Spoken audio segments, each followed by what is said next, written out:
It is 2 in the morning.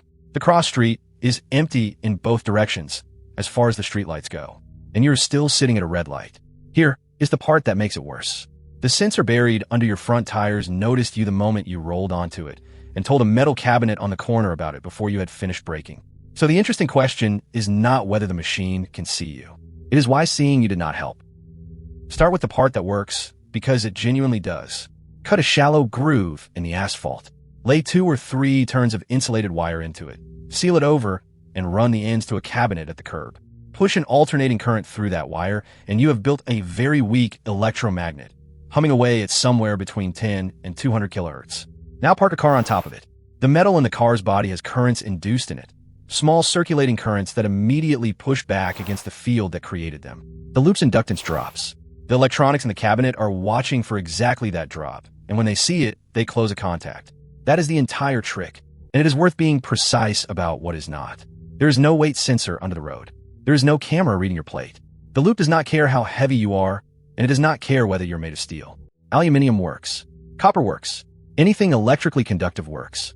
This is the most common misunderstanding about traffic signals, and it is worth clearing away early, because believing in the weight sensor points people at the wrong culprit for the rest of their lives.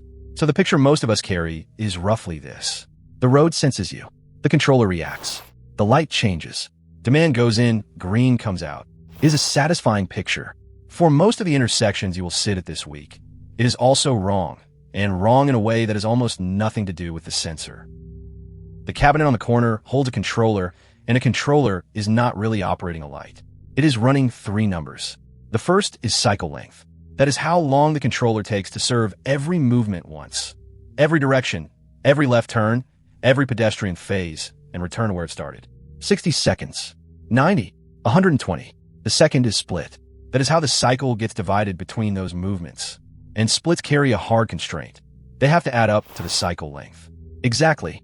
There is no spare time hiding anywhere in the system. The third is offset. That is the moment inside the cycle when this particular intersection's clock reads 0, measured not against itself, but against a master clock it shares with other intersections. Cycle, split, offset. Those 3 numbers describe every signal you will pass today, anywhere in the world. And look at what the second one quietly implies. If the total is fixed, then every second handed to one direction is a second taken from another. Green is never created. It is only ever moved. Now, if you ride a motorcycle or a bicycle, you already have a theory about why you get stranded at empty intersections. And your theory is not wrong. A large loop, the kind cut into a wide approach lane, 6 feet by 51, is tuned around cars. A motorcycle sitting on that same loop changes its inductance by a little over 1/100th of 1%. To catch a signal that small, a technician has to turn the sensitivity up a notch. And once it is up, the loop starts noticing vehicles in the next lane over, which creates a different problem entirely. Bicycles are harder still. They can be detected reliably, but only if someone chose a diamond-shaped loop instead of a rectangular one, tuned the detector for small metal objects rather than leaving it on the factory setting, and placed it in advance of the stop bar. 3 separate decisions, any of which can quietly fail to happen.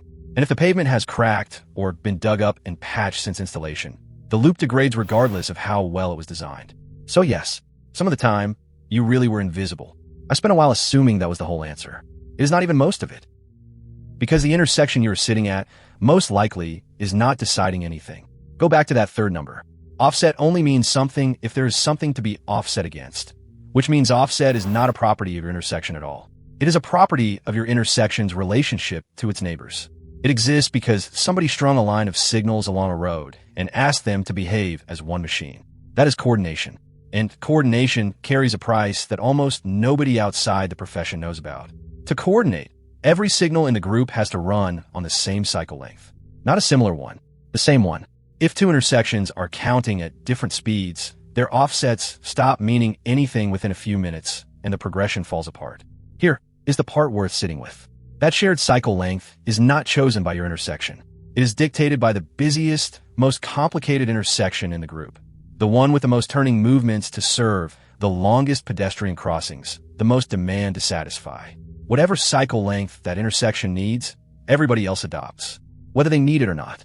Which means the signal you're staring at cannot end its cycle early. Not because it is stupid, not because it failed to notice you, because if it ended early, it would drift out of step with the signals on either side of it, and the green wave that a city spent real money to build would come apart within a few cycles. Detection does not buy you a green light. At best, it buys you a place in a queue whose length was decided somewhere else, by an intersection you may never even drive through. The machine sees you. It simply is not permitted to care. And that changes the question you have been asking while sitting there. You have been asking why it did not notice you. The question that actually has an answer is why it is not allowed to respond. Once you know the cycle length is imported rather than chosen, the rest of the experience stops being mysterious. An arterial's master cycle typically runs somewhere between 60 and 120 seconds. So when you pull up to a side street and just miss your window, you are not waiting for a machine to make up its mind. You are waiting for an entire corridor to come back around. That is the whole delay. Nothing else is happening. The split follows the same logic, and the order of operations is the part that stings. The cycle gets sized around the arterial's demand first. The through movements are served. The side street inherits whatever is left. And here is what I did not expect to find. That trade-off is not an accident, and it is not buried. It is written down. Engineering guidance states plainly that side street and left turn reds may be held slightly longer than traffic volumes alone would justify, on the grounds that doing so lowers average delay per vehicle across the intersection as a whole. Read that once more. Your delay is not a malfunction. It is a line item. There is a second cost, and it is quieter. Those three numbers were not derived from live conditions. Somebody counted traffic, ran the counts through a model, and loaded a plan into the cabinet. The recommended interval for redoing that work is every 3 to 5 years, at roughly $3,000 per intersection. Whether it actually happens is a separate matter. The transport profession in North America has been grading itself on this for 2 decades. It gave itself a D- in 2005, a D in 2007, a D+ in 2012. By 2019, it had reached a C+. That last grade came from 144 agencies, together responsible for roughly a quarter of the estimated 328,000 traffic signals in the United States. Note what kind of document that is. It is a self-assessment. The agencies are marking their own work. The same body has estimated that more than half the signals in North America need repair, replacement, or upgrading, though that figure is old enough now that I would treat it as a direction rather than a measurement. So when the light finally turns, and you pull away from an intersection that held you in front of an empty road, nothing went wrong. That is the uncomfortable part. A green wave is one of the cheapest ways to add capacity to a corridor without building anything. The benefit is real, and it is measurable, but the cost of it does not land on the corridor. It lands on every street that crosses it, and on everyone who lives on those streets, and none of them were in the room when the cycle length was chosen. I do not think that is a conspiracy, and I do not think it is laziness. It is a defensible engineering decision at the scale of a corridor that feels indefensible at the scale of one car. And both of those things are true at the same time. But it is still a decision, made by people, and it was never said out loud to anyone who pays for it, which is the thing worth carrying away from a red light at 2 in the morning. That signal is not a machine that decides. It is a machine that obeys a decision somebody else made somewhere else years ago. And once you start looking for that shape, you find it everywhere in a city. The same question, who chose this, when, and were they still around to see how it turned out, is exactly what decides which of your streets get repaved and which ones quietly do not. That is where I would go next.